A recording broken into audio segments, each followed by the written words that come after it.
Welcome back, peeps, to another episode of the Tooth or Dare podcast. Peeps, with your peep Irene. Hello, how are you? If you're listening to this in the car, hi. If you're watching this on YouTube, nice to see you again. I hope you're having a fabulous day. I'm recording this live before going to work on a Wednesday morning. I've got a kind of lean day. I've decided to cut some of my Wednesdays over the next few months for a strategic purpose, to implement some really necessary systems into my practice. So I went to a conference last year around this exact time, so a whole year ago, to the Dental Success Institute conference run by a friend of mine and fellow podcaster and past guest, Dr. Mark Costas. And it was kind of like eye-opening for me to understand the intricacies of running a business, what your overhead goals should be, how to try and achieve those goals, production goals by procedure, by hour, just being very intentional with what our office is doing and in order for us to become profitable. And for most people, if you've ever worked in a dental office that did something like this, the common misconception is like, oh, the doc's just trying to get rich or whatever, like more money, more problems kind of thing. But I realized very soon after being a business owner that not every month you're taking home a paycheck. And that was really difficult for someone that was a high earner as a hygienist. I worked in a practice and I was earning the highest I had ever been earning. I was producing the highest I'd ever been producing, but also earning quite a good living. So going into practice ownership, everyone was getting paid but me. Everyone was collecting a paycheck but me. And sure, they say, okay, the first 3 years are the hardest, and that's true, but they don't have to be. You can be smarter and work less in order to achieve whatever those goals are. Now, I didn't even have any goals, so that was another eye-opening conversation I had with one of the people from his team.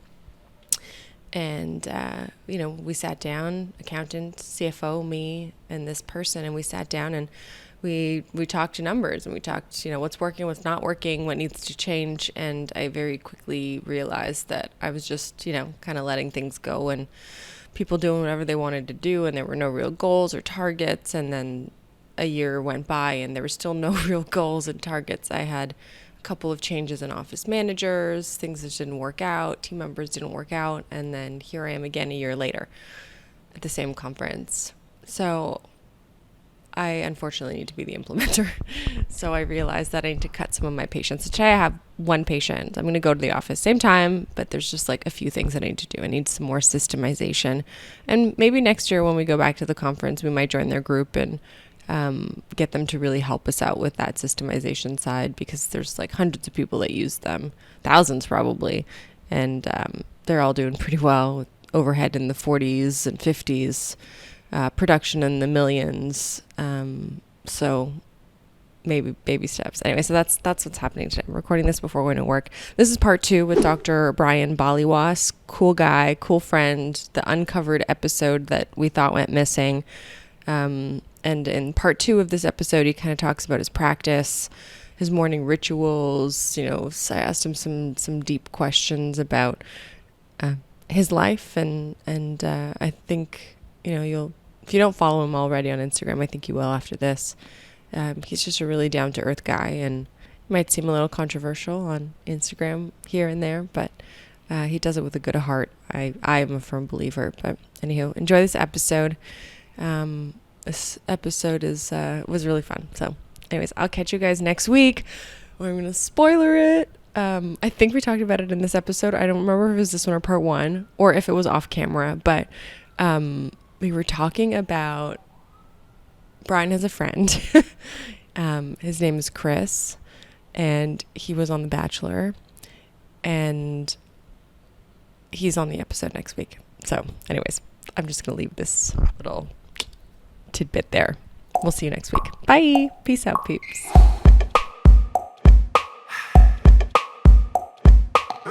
So, welcome back again, Dr. Baliwas, part 2. Or can I call you Brian? Yeah. I would just call you Brian. It's funny because I have patients who call me Brian, and it always weirds out some of the assistants. Oh, he called you Brian. I'm like, whatever. Yeah, I'm a person. I am one of the people. That's how it goes. Walk me through a day in the life of you. And I know every day's a little different. Like, walk me through a clinical day, and then walk me through a non-clinical, like, your off day. I'm glad you specified those 2 days, because when you said walk me through your day, I was going to say, okay, well, I get Monday, to the office, and then I do some tech support because the software's not working. I want to know from the beginning of the day. So, like, do you have any ritual? Like, do you get up in the morning? Yeah. Like, talk me through the night before you're setting your alarm. What time are you setting it? And, like, oh, let's get detailed. Like, you're going to see how much of a psychopath I am. Are you a snoozer? Okay. Yeah, like, I want to know every step you take. Just so you know that I'm not lying, okay? Uh-oh. I'm going to show you right now. Okay, he's showing me. I try to leave my house around 7, okay? So is that supposed to be impressive? No. Okay. What's crazy is how many alarms I set to try and get up. 6:20, 6:26, 6:36, 6:35, 6:43, and they just all start going off. 6:55. And eventually, and I kind of joke around, this is my sit-up time because I have to sit up in order to snooze it. So, like, I get a little workout. So you're doing, like, 15 sit-ups? I get a little oblique crunch as I go to snooze my phone, okay? So I got, way. like, 4 or 5 of those in the morning. I got to get the dog up, feed the dog. What kind of dog do you have? A little French bulldog. The little Frenchie, the sticker? Named Xylocaine. Aww. Do you call him Xylo for short? A little Xylo. Aww, I know. Cute. She's amazing. Best trained dog ever. So we got to get her. She comes to the office every day. Okay. We have patients who are upset when she's not there. Yeah. So same with Lou. that's it. So we now schedule Lou days. We have Lou days in the office, so Lou knows when he has to go to work. He's got to, get his shit together in the morning. Rituals. I drink a glass of water every morning. Like right away. Yeah, right away. Like night water? Like you're drinking the night water from the side of the bed, or you actually go to the sink? No, I'll go to the sink, and then I'll also mix up some supplements. What do you take? Shout out to Dr. Chris Strandberg, who helped me out with working out my supplement regimen. In the morning, Was he the one from The Bachelor? Yahtzee. No way. Cupcake? Yeah, sorry, Cupcake. Chris. I'm so sorry, Chris. Oh, my goodness. Do you know I have the biggest crush on him? Hugest crush. I'm like blushing right now. Funny aside, I don't watch The Bachelor. So one time I was working out with him, and he was in the background, and my phone blew up. People were like, oh, Cupcake. And I was getting pissed. I was like, this was angering me on social media. I'm like, dude, these people are like talking shit about you, Chris. They're calling you Cupcake. And he's like, oh, no. Let me tell you a story. Yeah. Come to realize. I wanted him to be on the podcast, but I'll set it up. I got a bachelorette. Her name is Kirpa. She was on The Bachelor. And a dentist? No, dental hygienist. Her dad's a dentist, also in California.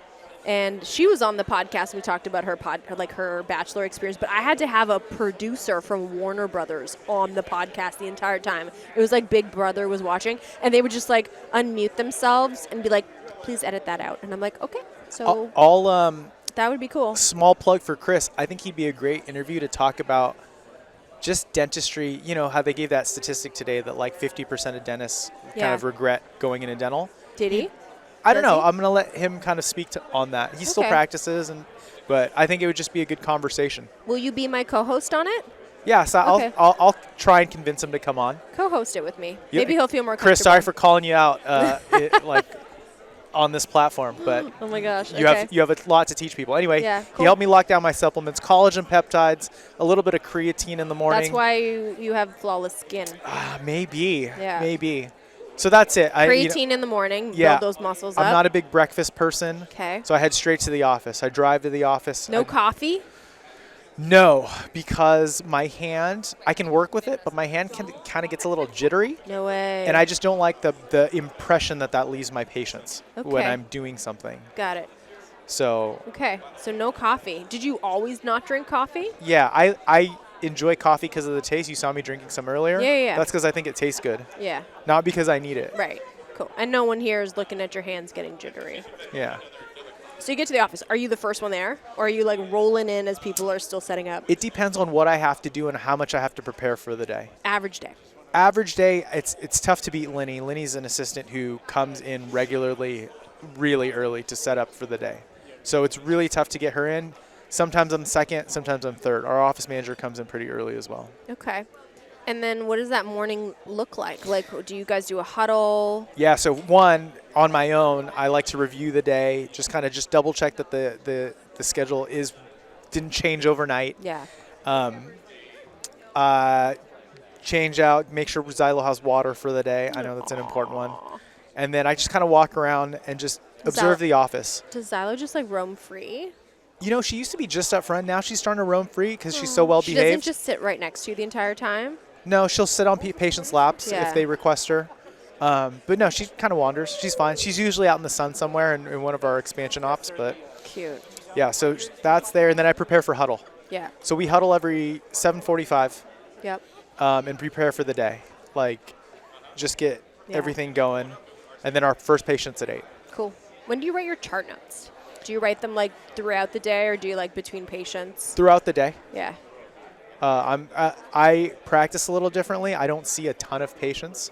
Sometimes it pains people or maybe shocks people to find out that some days I'll see 4 patients in my column outside of the hygiene checks. Yeah. Or I'll see on Fridays, if it's a big case, I'll see 1 patient. Yeah. At most, maybe it's a strange day if I'm seeing more than 10 people. What's led you to choose that practice model? I think it's just how I operate best. I have friends, and again, this is not right or wrong. This is not me saying, oh my God, just because I have a fee-for-service practice and I work slowly, I do better work. That's not true at all. I have friends who work better in a more chaotic setting. Yeah. And for them, it's go, go, go. That's just not me. And so I want to provide the best care that I can provide to patients, and so I need to control that. There's times where people are always shocked to hear that I book out 2 hours for a crown. That includes like local, prep, provisional. Prep, temp, impression, or scan. Right. Yeah. And what's funny is patients go, I'm here for 2 hours. And I go, honestly, I don't think it'll take me 2 hours. It might. But I tell patients this directly. I just don't like the feeling of knowing that there's somebody right after you. I don't like that stress and anxiety of feeling rushed. Yeah. And I work best and provide you with the best care when I'm not rushed. So yes, we booked you for 2 hours. Most of our patients leave quite early. And guess what? That gives me time to check my patient notes. Write your notes. Gives me time to check hygiene. Write the prescription.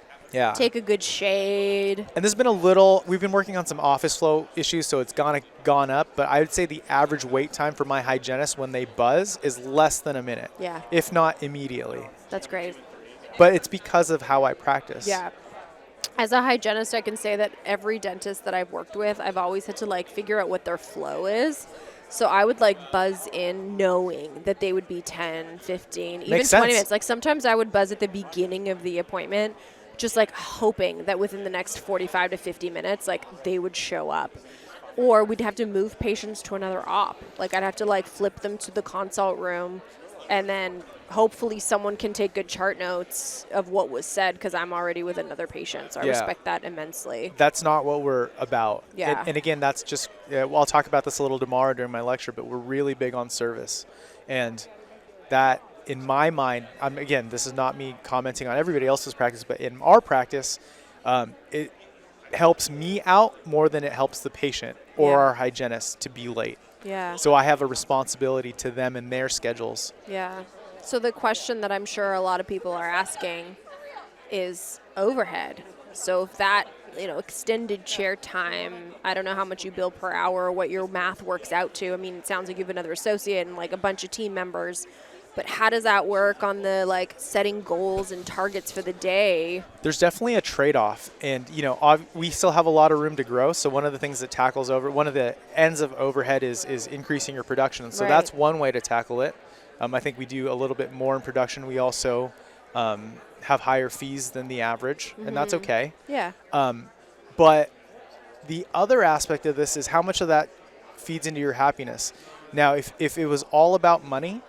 And it's funny because whenever you go out and network and you talk about insurance and not working with insurance as much, people think that it's this huge money move. If I really wanted to make money, I'd do the opposite. I'd actually get a little faster and work a little differently. Stay in network. That's exactly it. So the analogy I always give is like restaurants. Like there are some restaurants that are way more profitable than others. A hamburger at McDonald's costs a certain amount and is sold for a certain amount. And I'd argue that margin is higher than you going to a gourmet place and getting a burger with a whole wheat bun and Angus beef, truffle whatever. oil, Totally. and whatever, caviar. And again, it's not right or wrong. It's just, Different. is there a market for that? Do Yeah. people value it? That's one of the interesting things too. We're not shoving this dentistry down people's throats. Right. It's not for everyone. There's Yeah. some people who go, hey, I don't have time for your 90-minute, 2-hour new patient appointment. Mark Yeah. talked about that this morning. Yeah.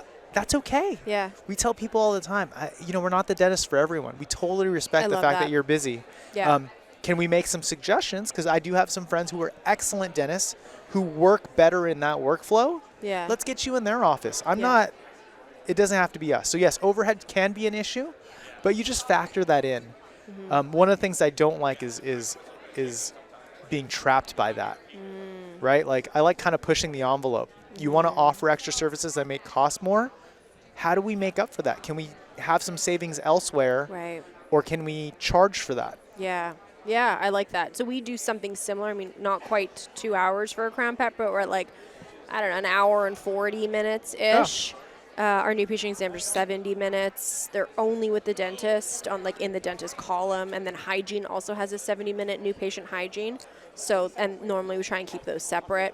But yeah, I think if you're offsetting by being intentional with the things that you purchase, we only do our monthly ordering once a month, and we look at a 4 to 6% of net profit from 2 months ago at what that budget will be to try and keep our overhead in a certain kind of threshold. I think that that's important to build the practice and the patient that you want.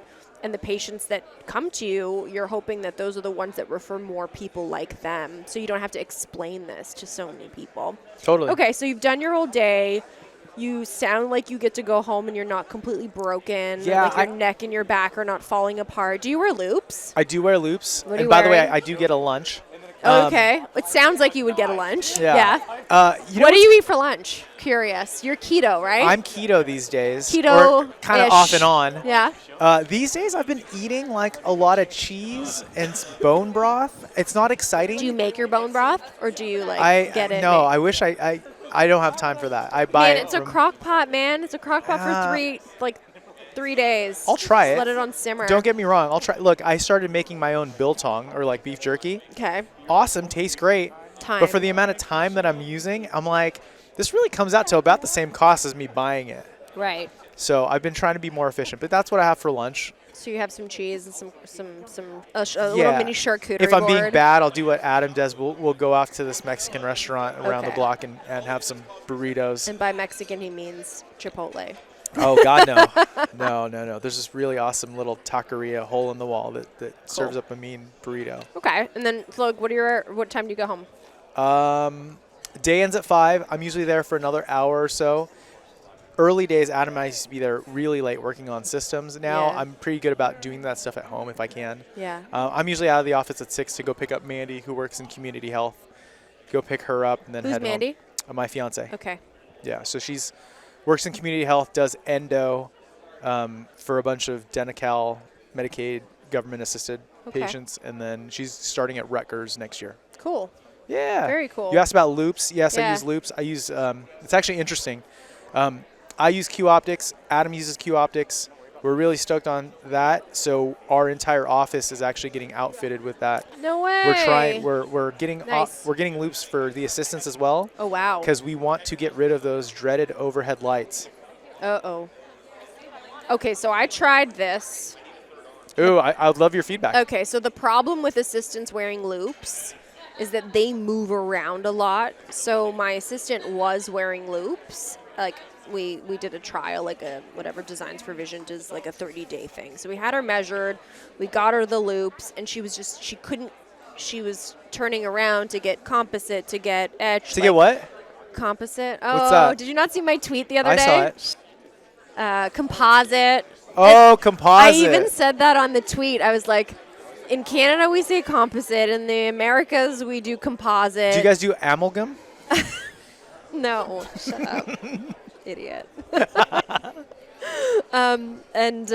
So yeah, they turn too much, and then they When I say loops, we mean at the very least safety glasses that have the lights attached to them. Oh, okay. So when it comes down, if you're kicking off a light, Yeah. the light's got to come from somewhere. Right. So we just want to have little headlamps. So we're going to Yeah. have a charging station with all these batteries. Everybody Okay. shares the same battery. We'll have Why do you want to get rid of the overhead light? Just like for patient ease or the vibe? We're trying to make things sleek. Is it the vibe? And if there's something that's everybody's doing, I'm always looking for a way to do the opposite and somehow make it work. So I did in reverse. When I built the office, I had this vision that no lights, everyone's going to wear loops. So I did that, and then the loops didn't work for the assistants. So then I outfitted my ops with lights after.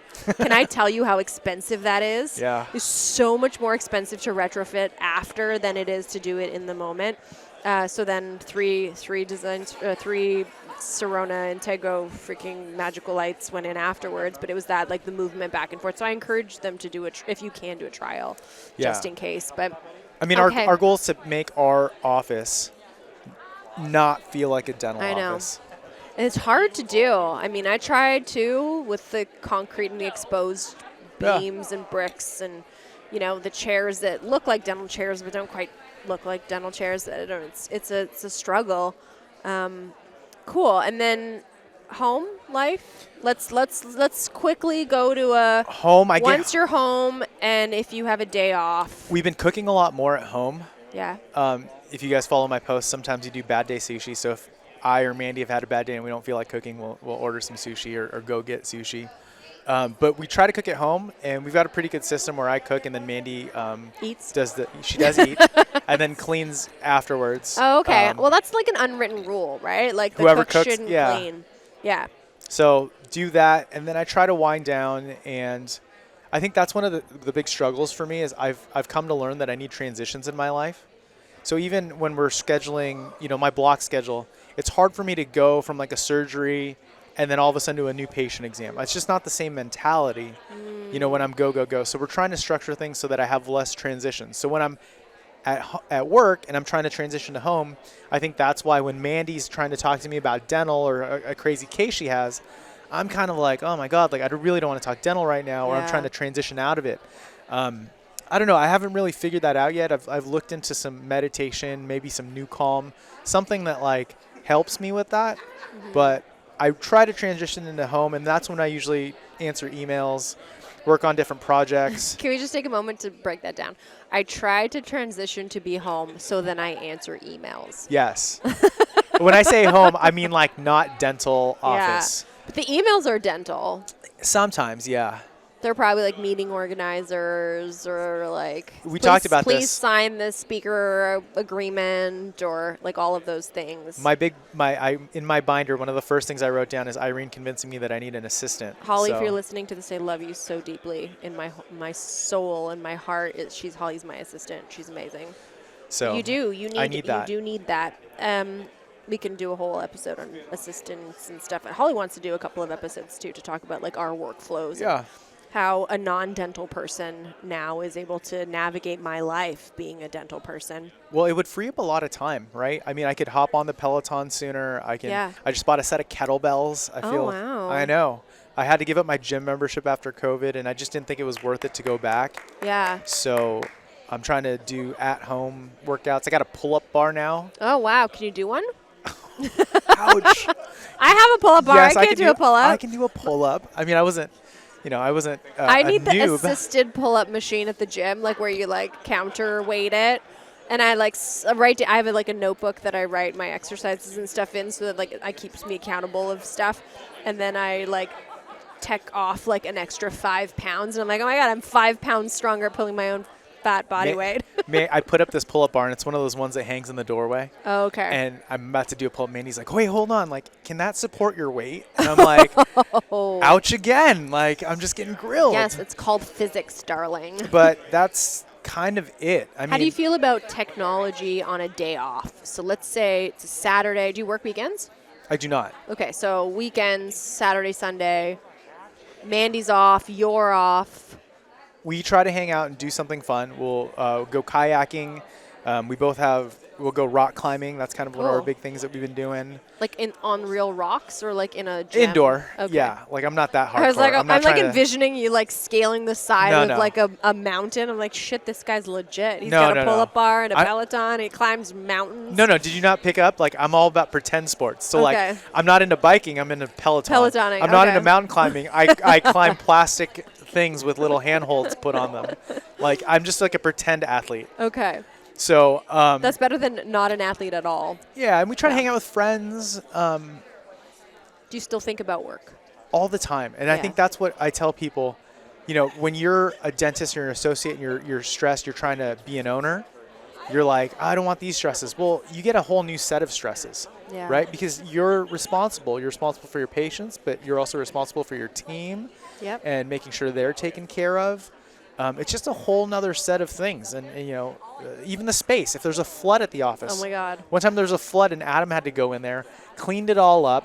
He's in there mopping this floor, and then it floods again the next morning. I've never seen Adam so angry. So, yes, I still think about work. I need to be better about it.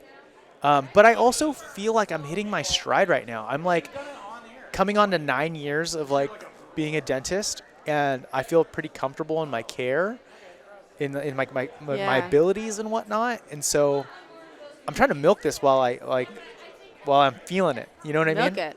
I mean, why not? So yeah. Interesting. Okay. So I'm sensing that you and I have very similar separation issues from our practices. And it's like some days I'm so impressed with myself that I can put the phone away. I like turn the laptop off and I'm like 100% present with whatever's happening. And then the other days, like I am physically there, but my brain is just like I might as well just go to the office and get it over with, you know? It's really tough, especially when you are turning it off, because then there's always the idea that it's piling up. Yeah. And there's more stuff to do. So I don't know. I think it's just setting aside time. I'm a scheduler, so it's like, let's schedule time. We're going to go kayaking on Saturday. Let's put it in. Let's say that we're going to do it. Or the other thing is we've been inviting people. So last weekend we went rock climbing indoor, and we invited. We were just scaling Mount Kilimanjaro with our bare hands. Adam and his girlfriend, and so now we're we got to show up. Yeah. We're waking up. We're like, oh my God, we got to get up because so and so is meeting us there. That's so different. So there's a little bit of accountability. That's exactly it. Do you read? I used to be so hardcore into reading, but now, again, because of time, I've been listening more. And at first I hated it because I really like turning pages and making progress and seeing how much I have to go. Mm-hmm. But now I'm really enjoying these books where the authors are the ones who are reading it themselves.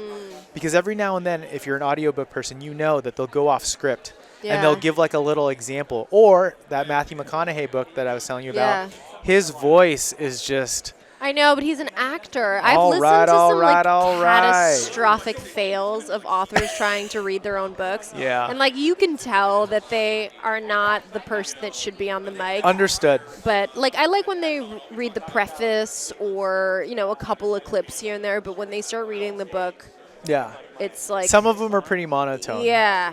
Or they're like lacking personality or intonation, which is strange because they are the ones that wrote the book. So yes, I do consume books. Cool. I think it's super helpful. If you're not into that, I would suggest you start. I feel like it's just like wine. Some people are like, oh, I'm not a wine drinker. It's like, well, you just haven't found a wine that you like. Right. So, you know, if you're not a reader, you probably just haven't found a book or genre that you enjoy. Or a time in your life where you need a book. That's it. And I think that for me was 2019. Where I needed a book, and now I carry two with me wherever I go, and I need one for just like, you know, detachment. I always thought it was funny when I watch movies and like the husband and the wife or the whatever, they go to bed and like they're reading their book before they turn the light out, and like there's this domestic disturbance because like one person's reading longer than the other and like the light and I need IMAT and whatever. And I was like, that's so weird. Like who does that? You either like go to sleep or you don't go to sleep, but then you go to sleep after. Whatever. You know what I'm saying. And then now I read before bed because I have a notebook by my bed too because I need to flip the switch. And that's the only way I can flip the switch is by reading a book about something completely non-business related. This is something totally new, so don't think that like, oh, Brian's been doing this forever, but it's been helping. I've been journaling lately. Yeah. And morning pages, man. Did you morning pages? No, send me a link to that. Morning pages. At the end of the day, I just kind of throw up my thoughts, words, sketches onto paper. And it's not like, oh, dear journal, this is what happened today. It's just more of No. like, here's things I need to focus on, or hey, like really should have done this, whatever it is. But it just kind of helps me organize my thoughts. I have a bedside journal book that has a morning and an evening section to it. So it's one page, one for the morning. You can buy them from like Amazon or And it's whatever. called Morning Thoughts. I think it's just like daily journal, and then it has. I can send you the link from my shopping cart. I'll But check it out. I listened to a podcast of a woman who wrote a book called Morning Pages, and a lot of like I don't know successful, whatever you consider successful people, CEOs have done that where you literally roll over the first thing you do when you get up. You write freehand 3 pages. And you know who actually does this? I listened to Tim Ferriss's podcast. He interviewed the producer and the writer of Rounders, the poker movie. And he does that. And he's like this crazy guy. He also writes like rock songs and stuff. And he does that. He rolls out of bed before he even like brushes his teeth or does anything. He just writes the first like 3 pages of thoughts. And that could be like, buy salad or don't forget to take the dry cleaning. Like it could be things like that, or it could be like some interesting concepts and ideas. And the key to it is you don't read it again. You like write it out, you leave it there on the page, and then you get on with your day, and it kind of clears your mind. That's exactly how I feel. I feel like that's why I use the word throw up. I feel like I'm just vomiting it out. Regurgitating, And it's like, all right, that's Yeah. done. Cool. Interesting. Totes. I like your morning and afternoon rituals. I'd be interested in like 5 years from now for us to have this discussion again. I'd love for it to be like, I had this chat I with golf Mark. like almost every day. Yeah. Mark your calendar. Put 17 alarms in for 5 years from now. Interesting. Thank you for this part 2 of our of our podcast. We're gonna go to the last part. This is a quick part. Done. You ready? Yes. Okay. So I'm gonna ask you some really tough questions. Done. Just tell me the first thing you think about. Done. What's one thing you wish you didn't know? One thing I wish I didn't know. I wish I didn't know. Oh, that's such a hard question. Yeah. I don't even know how to approach that mentally, because I'm such a person that likes to know things. Yeah. Or what's one thing you wish you didn't know yet? Something that you wish you would have learned later in life instead of earlier in life. That's such a backwards question too. One thing I wish I didn't know. Don't feel rushed to answer it. I mean, the beauty of podcasts is things get edited, so Yeah. think about it, feel it. Okay, I've got something, and it's totally random. It's just the first thing that comes to my head that but it's kind of nonsensical. Is that okay? Yeah, Really? that's the point. Okay. I wish I didn't know so much about jazz music and the history of it. I told What? you this is crazy. No way. Because there's a lot of music that I kind of secretly enjoy a little bit, but the history of it, I'm kind of I don't, it's just Like not. the pain and the hurt, or like It's almost like I know too much about how this music came about and who the genuine jazz artists are, and then these new people come along and it's almost like not fake fake. jazzers. I think the same thing could be said about. they're fake jazzers. I think the same thing could be said about anybody who's really into something where Yeah. it ruins the normal day-to-day about everything else, right? You've all been with friends who are really into wine or beer, and then Yeah. you go, and you're trying to drink your drink, and they're like, oh, I can't believe you're having a Heineken. Here, I'm drinking my double IPA, yada. And it's just Yeah. enjoy the Heineken. So for me, knowing that there are songs that are only famous because at the time black artists weren't allowed to play at certain places. Yeah. So white artists would then take that music, popularize it, and profit. Now that song might be catchy, and I'm not going to call out what these songs are, but now it's really on the backs of these I want to know what this amazing. song is now. Well, this is why bebop, and correct me if I'm wrong if somebody out there is a big jazz fan, this is why bebop and Charlie Parker and all these guys came about. They started playing faster and faster and faster and playing these crazy licks because they made it so that other people couldn't copy them. You want to play Donna Lee, which is the name of a song. Yeah. It's oh my God, this is so complex. I can't copy this and commercialize it. So I guess I'm just so into this deep thing where somebody will bring up a song, or Adam will put on like office music, and whenever you put on office music, there's always some kind of cheesy song on there. Yeah. And I'm like, oh, I freaking hate this, but why? Like, why am I so angry about this music? Interesting. Is that wild? Wow. Totally off topic. I don't even know, like, I did not see that one coming. I just Jazz don't. music. I think the reason that's so off the wall too is because I'm somebody who really tries to get answers to everything. Like, if I don't know anything, Yeah. I haven't been snowboarding in a while. Last night I bought a snowboard. He's too busy climbing mountains. That's it. And I used to be really into snowboarding. Last time I was really into snowboarding was 2017, 2018. Back then, you asked me about snowboards. I'm like, look, I'm riding a LibTech Skate Banana. I love the magnet traction on the side. I love the grip it gives me on the snow. It's an all-mountain board. I can go everywhere.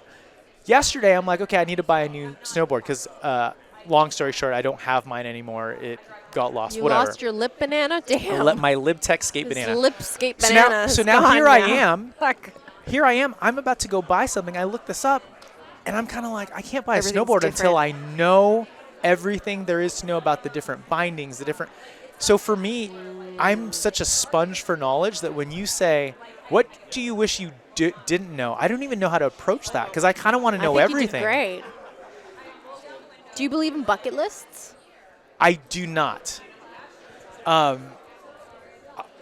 don't believe in bucket lists or to-do lists, I guess. Okay. I'm on this new thing where, like, you're going to put something on your bucket list, do it. Yeah. Right? And if you can't do it for whatever reason, it's your goal, like, awesome. Like, plan for that. Like, take the steps needed so that you can do that. And then in terms of to-do lists, I've been trying to put myself into, I do this thing called, like, time Blocking? Yes. Yeah. Where it's like, my time is accounted for. I'm not at the mercy of a list. I'm at the mercy of my time. Right. So that being Do said, you like block out CEO time? Totally. Yeah. and that's why if you say a bucket list, it's like, put it in somewhere. Like, Throw it in a time block. are we just going to live our lives carrying all these buckets? And if you're going to, I don't know if your Yeah. next question is what's on my bucket list. No. Okay, no, good. No. Because I was like, I don't know if I have one. No. Well, because obviously you don't believe in buckets, so you have no lists to put inside the buckets. Because if you did, then you would have a bucket and a list at the same time. There's a way. I think we live in a time right now where we can do Yeah. what we want to do.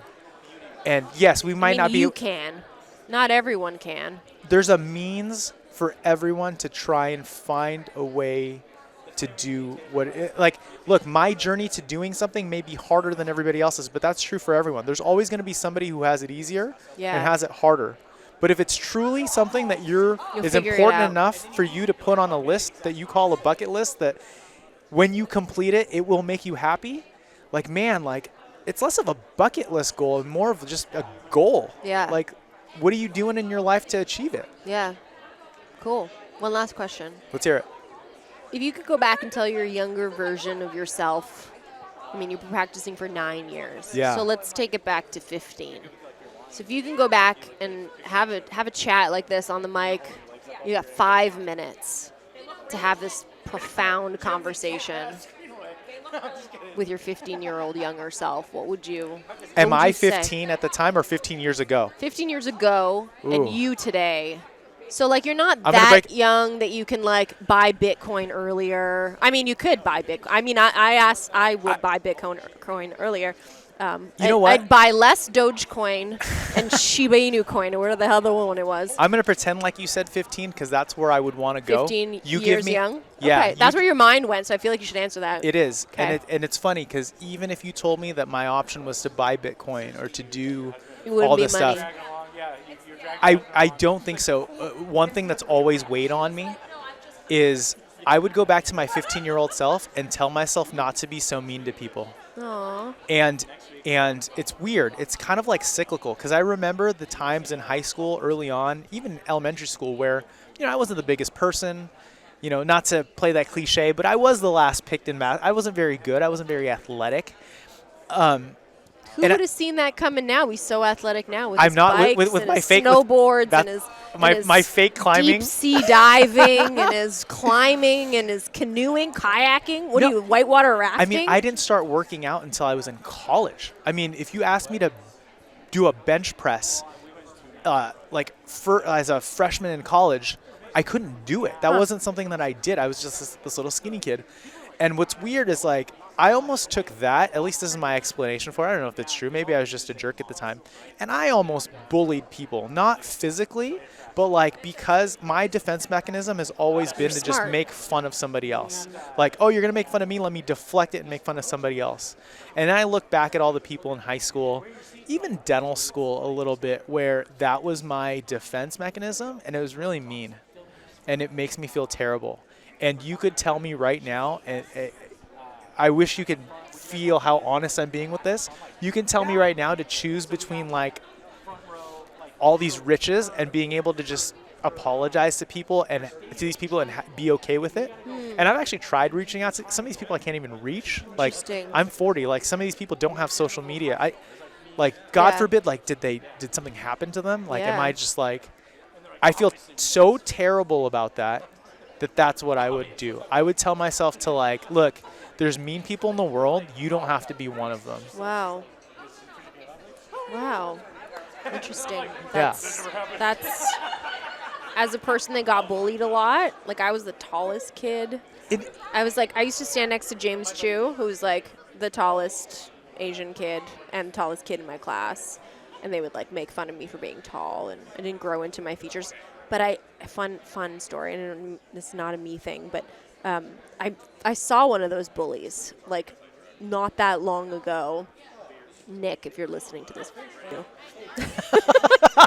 but it was like, and he was in shock. Like he was just like, wow, like you're different. I'm like, yeah, jerk. Like people grow up, and I felt bad for him, and now that you share this, I don't feel bad for you because you didn't bully me, but I can feel you like being so sincere that you would literally go and hunt down every single one of those people and like try and give them a hug. I've tried, and honestly with Facebook and whatnot, and it's kind of wild.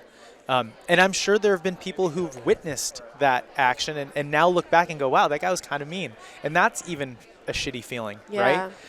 What's wild to me, and this is not a popular take, everybody's a bully.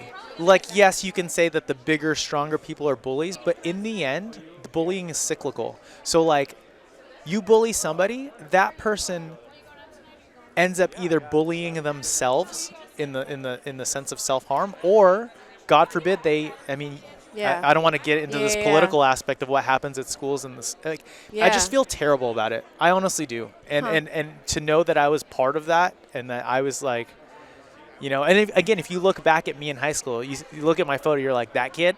Yeah. Who the hell is that kid bullying? But it's not just beating people up that's bullying. It's right. It's your words and how you act and how you treat people. Yeah. So if you were to say what is your, when you introduce yourself to someone, aside from being a restorative dentist, what would you hope that people will recognize you for as your thing? Like when you're up on the podium and you're talking about your topics, social media, practice management, tomorrow you're talking about building a culture. Like 10 years from now, what do you want to be, what do you want that legacy to be? It's kind of funny, and maybe it's kind of related to what I just shared, but I just want to be helpful in some way. And again, I'm kind of in the early stages of this, but it's great. I mean, I sat down at lunch with some dental students. Yeah. And it was kind of cool, like having somebody ask me a question, giving my feedback, and them going, oh, wow, that's really helpful. Like, that feeling is pretty awesome. And that's all, again, if you had asked me like 5 years ago, I'd be like, oh, my God, I want to be the greatest dentist. I want to be able to do this, and that. I want to have a successful practice. Like, that's just all great, and those are still goals of mine. Yeah. But it's a lot different to say that you want to be great and then to say that, like, you want to be remembered for being great. Because then what you're really searching for isn't necessarily being great, but the, affirmation from everybody else that you're great. So it's like, look, so the question really is, like, when you say, what do you want to be remembered for? What do you want people to see you as? Like, I don't want them to see me for what I have done to myself. It's more of like, what have I offered you? So really that only comes down to how have I helped you? And even if I've been a bad example Awesome. Like, let me be the bad example. I'm not perfect. I make mistakes. I mean, I feel like at times we're all a good example and a bad example, and I think that's just the journey of life. And unfortunately, when you put yourself out there as publicly as you do, and me, that comes with a level of scrutiny, and the reality is we're always learning, right? Yeah. Like, you're always learning to be a better version of yourself, a better clinician, a better boss, a better leader, a better spouse, a better friend. I've given myself a lot of grief over the connections to family and friends that I've lost in my journey of building a practice. Maybe you too, like the not being present at Thanksgiving or Totally. Christmas or whatever. So unfortunately, without that complete transparency and honesty with yourself, you can't really have a legacy that will shine a bright light if you can't share your failures. I think it's also, we brought this up earlier in one of the other parts, but we also need to be able to be okay with people changing. Like, Yeah. not label, like, you That's a weren't, good full circle callback. Yeah. You weren't at a holiday event, Thanksgiving. Sure. Great. That doesn't mean you are the relative who doesn't come to events. Because Yeah. if you start coming to events, it's so interesting how hard it is for all of us to dig ourselves out of a hole. Mm-hmm. But when it really shouldn't be. Agreed. You know, like, it's okay. We can change. And yes, there are some people who won't change, or maybe it's more difficult, but Right. like, we should really kind of give people a shot. I agree. Thank you. Well, thanks so much for Totes. recording with me today. I really appreciate it. I look forward to continuing these conversations in DM, and maybe one day I'll come to your practice and see You what need to it's come like. to San Francisco. Yeah, I will. I'll have to figure that out. And then, peeps, all of the details will be in the show notes below, where you can reach out, other episodes that we've listened to, any links or anything that you want me to put up there for peeps, any resources, contact info. But of course, follow on Instagram. SF Dental Nerd is Appreciate the place it. to be. And until next time, peace out, peeps. Thanks.